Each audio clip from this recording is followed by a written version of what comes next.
madaxweynaha Soomaaliya Xasan Sheekh Maxamuud ayaa kol hore ku dhawaaqay dagaal adag uu la gelayo argagixisada dalka ka dagaalamaysa. baaq ayuu u diray bulshada Soomaaliyeed ee ku nool dalka iyo dibaddiisa taa oo ku aadanayd inay ku garab siiyaan dagaalkaas. furimaha dagaalka waxa isugu tagay bulsho badan oo dawladooda ku gacan siinaya dagaalka khawaarijta kuwa oo qaarkood naftooda ku waayay. madaxweynuhu waxa uu bilaabay in uu la kulmo jaaliyadaha Soomaaliyeed ee ku nool dalka dibaddiisa isaga oo u sheegaya in looga baahan yahay garabkooda la xiriira dagaalka khawaarijta lagula jiro. kulan madaxweynuhu uu kula yeeshay qaar ka mid ah qurba joogta Soomaaliyeed dalka Talyaaniga ayaa waxa uu kaga dhawaaqay in qof kasta oo Soomaaliyeed looga baahan yahay in $1 uu uga qayb qaato difaaca dalkiisa.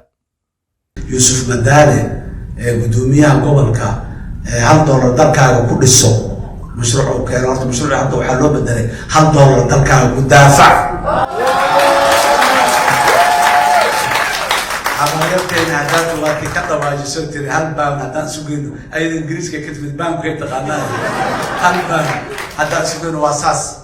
hal baan waxa laga yaabaa wax iska sahlan inaan aan ku iibsano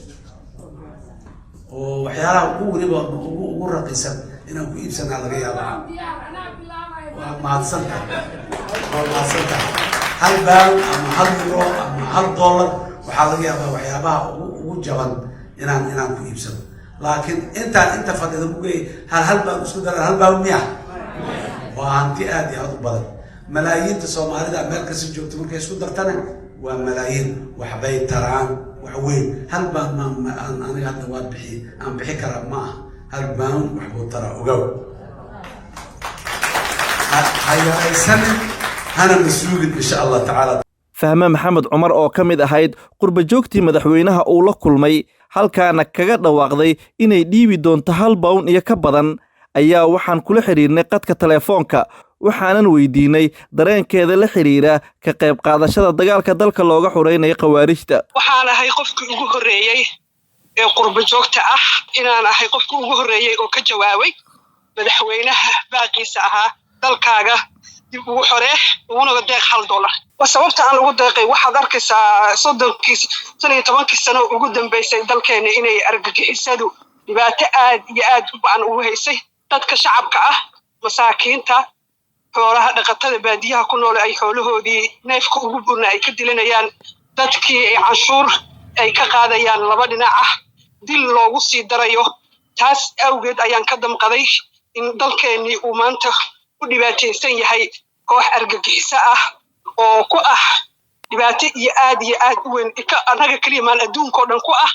in aan ka jawaabo si dalkan iyo dadkan ay xorriyad u helaan aan adduunyada ula jaan qaadno. qaar ka mid ah qurba joogta Soomaaliyeed oo iyana ka hadlay dagaalka dalka looga xureynayo khawaarijta argagixisada ah ayaa iyana sheegay inay kaalintooda ka qaadanayaan. culimadu waxay si buuxda u taageerayaan dagaalka dawladda iyo shacabka Soomaaliyeed kula jiraan kooxda khawaarijta ah ee al-shabaab. madaxweyne waxaan rabaa inaan kaala dardaarmo hawshaan adaa bilaabay khawaarij in la cirib tirana adaa bilaabay maskaxdaas iyo fikradaasna aday kaa soo maaxata cid kula lahayd ma laha madaxweyne waxaan kaa rabaa in aadan dib aadan u noqonin xasanow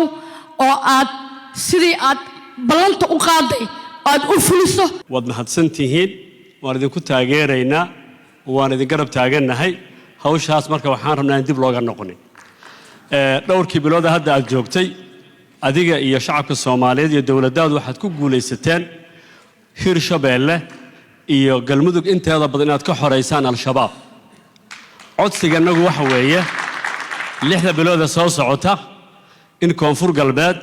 iyo Jubbaland iyo Banaadir laga xoreeyo al-shabaab. aad waxaan ula dhacsanahay inaad cadaalad tagtay hobyo tagtay hiiraan tagtay